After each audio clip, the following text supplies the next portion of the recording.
কি বছর মকর সংক্রান্তি উপলক্ষে এলাকার প্রান্তিক মানুষের মধ্যে শীতবস্ত্র কম্বল বিতরণ করে পোস্তা যুবক জনকল্যাণ সমিতি। এবছর পবিত্র মকর সংক্রান্তির পুণ্যলগ্নে কলকাতার ২০ নম্বর ওয়ার্ডে রেল বস্তির বাসিন্দাদের মধ্যে কম্বল বিতরণ করা হয়।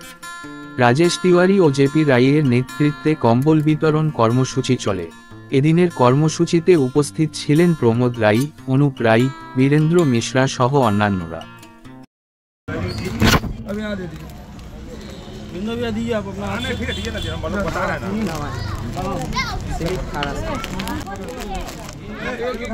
आपका घर कौन है? आपका घर कौन है? तो इसी में दे दिए।